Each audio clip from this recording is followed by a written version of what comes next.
Hello everyone, আসসালামু আলাইকুম। Welcome and welcome back to my channel. আজকে আমি তোমাদের একটি 6 গলের পেটিকোট কাটিং অ্যান্ড স্টিচিং করে দেখাবো।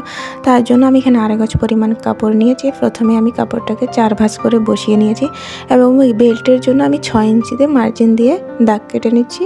এটা আমার বেল্টের কাপড় হবে।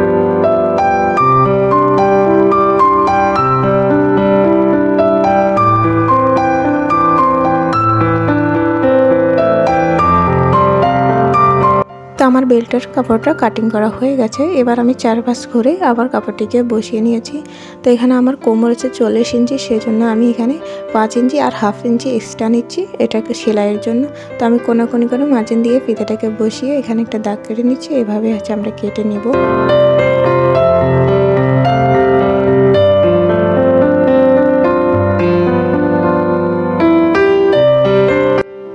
এই যে আমার কাটিং করা হয়ে গেছে। এখন আমরা সবগুলো পার্টকে একসাথে রেখে সমান করে নেব এবং আমার কাটিং করার পর সবগুলো পার্ট কিন্তু সমানই আছে। আমরা কিভাবে জয়েন করব সেজন্য আগে আমি কাপড়টাকে বিছিয়ে দিয়েছি। এভাবে করে জয়েন করে নেব, একটার উপর একটা রেখে সেলাই দিয়ে জয়েন করে নেব। প্রত্যেক কলিগুলোকে আমরা এই একই নিয়মে জয়েন করে নেব। এখানে আমার 2 পার্টের কলিগুলোয় জয়েন করা হয়ে গেছে। এখানে আমরা বসিয়ে যেই এক সাইডে যে আমরা খোলা রাখবো সেখানে আমি 5 ইঞ্চিতে এখানে একটা মার্জিন দিয়ে নিচ্ছি। এই 5 ইঞ্চি আমরা এক্সট্রা খোলা রেখে নিচের সাইডে আমরা জয়েন্ট করে নিব আগের মতোই।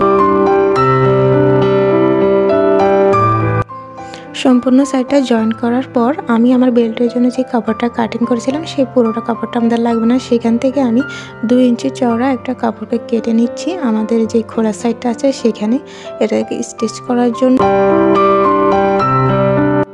খোলা সাইডে এটাকে কিভাবে জয়েন করতে হবে সেটাও দেখিয়ে দিচ্ছি। এখানে আমরা কাপড়টাকে সোজা করে রাখবো আমাদের যে জয়েন্টটা দিয়ে নিয়েছি পেটিকোটের। তারপর কাপড়টাকে উল্টো সাইড দিয়ে সেলাই বসিয়ে নেব।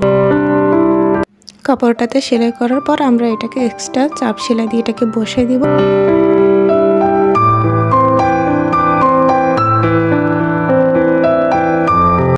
এই যে আমাদের জয়েন্ট করার পর কাপড়টাকে খুব সুন্দরভাবে বসে গেছে। এবার হচ্ছে আমরা আমাদের বেল্টের কাপড়টাকে আমাদের অ্যাটাচ করে নেব। তার জন্য আমরা এখানে ভাঁজ করে আগে সুন্দর মতো একটা ভাঁজ করে নিচ্ছি।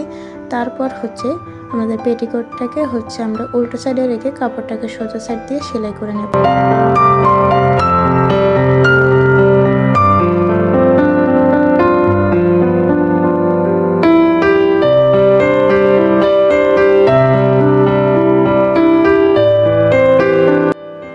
বেল্টের যে এক্সট্রা কাপড়টা আছে সেটাকে আমরা কাট করে এখানে মিলিয়ে দিব। তারপর এখানে আরেকটা চাপ সেলাই বসাই দিব। এইবার আমরা বেল্টের কাপড়টাকে সোজা সাইডে রেখে এখানে একটা ভাঁজ দিয়ে সেলাই করে নেব। একটা সেলাই কমপ্লিট হওয়ার পর আমরা 2 সুতা উপরে এখানে আরেকটা চাপ সেলাই বসাই নিব।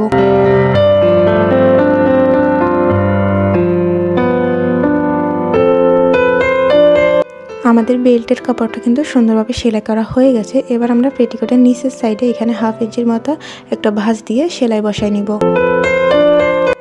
পেটিকোট কাটিং অ্যান্ড স্টিচিং দুটাই কিন্তু খুব সহজ আর অল্প সময়ে কিন্তু পেটিকোট কাটিং অ্যান্ড স্টিচিং করা যায়। আর আমি যে নিয়মে দেখে দিই তোমরা এই নিয়মে খুব অল্প সময়ে পেটিকোটটা কাটিং অ্যান্ড স্টিচিং করে নিতে পারবে।